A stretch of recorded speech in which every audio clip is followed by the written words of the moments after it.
How's it going, guys? Coach Chris here, and in this video I'm going to show you two of my most oftenly made meals. Alright, so in this first one I'm just heating up some meat and making a smoothie. So first I weigh out some meat. Here it's about usually around 200 grams. Here it's about 192 grams. So I'm weighing it out and putting it in a steamer. So at work I'm usually heating everything up in the microwave, but when I'm at home and I have some more equipment and a little bit more time, I'll go ahead and throw them in a steamer, get the water boiling, break it up, cover it up, and cook them for about like 5 minutes. And then while they're cooking, I'll make myself a smoothie. So here I'm weighing out some cucumbers, usually about 110 grams. It's usually either cucumbers or celery as I make for a base, and then some greens, some powdered greens from Trader Joe's here, and there we have about 150 grams of veggies, and then I'll add some frozen blueberries, usually about 50 to 100 grams. On a lift day, maybe 150 grams. And here I think I just added 70 grams because it was I was starting to spill it all over the place. And then MCT oil, which is a really easily addable fat, healthy fat, to help kind of bind things up, and it's supposed to help you absorb all the fat, soluble nutrients, but also to get some healthy fats in there.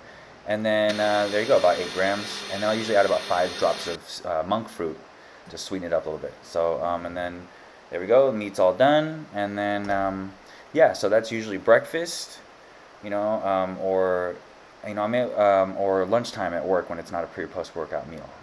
I'm able to prep and eat that in like 5 to 10, 15 minutes. So really important to be able to just knock meals out there like that. And then for dinner, when I'm at home, got some more time, I really like to make a big stir fry here. Get a bunch of veggies and meat in there. So here, I usually like to start with some green beans. Usually I just throw those on first and then cut everything else up, but here I have everything pre-cut. But here, so I get those cooking a little bit because they're a little bit more sturdy. If you put everything in there at once, those guys would still be like tough by the time everything else is cooked. So I'll cook those up, and then I'm adding some cut up zucchini, summer squash, some bell peppers, and then I really like to add some oyster mushrooms. Love oyster mushrooms. Really like to kind of strip them down in little strips. And yeah, stir those up, saute them up, get those cooking for a little bit.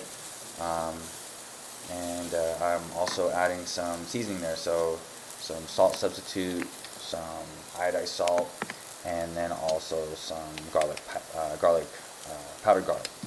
So I'll get that in there, and I'm usually using some macadamia oil as an oil. And yeah, so cover that up for about 5 minutes, and then from there I'm adding the meat. So I've got about you didn't see, but I weighed out about 200 grams of chicken breast there. So I'll throw that in, and then I'll also start to throw some of those greens in, some of those veggies that take like no time to cook. So some greens, some cilantro. Here I am, it's some cayenne pepper and some coconut aminos, a little soy sauce. And here we are after cooking covered for about 3 minutes. Everything's looking pretty nice. I actually added a little bit of kielbasa in there to add some protein and extra flavor. But here I'm actually also going to add a couple eggs. Now my plan specifically asks for a couple eggs. You don't have to add the eggs, but I'll usually like to add at least 1 egg there to really give it that good stir fry flavor. But also some healthy fats, pastured eggs. Get some healthy fats in there, and it kind of binds it up. Kind of once again it just gives it some nice texture to it. So anyway, guys, that's pretty much it for the video.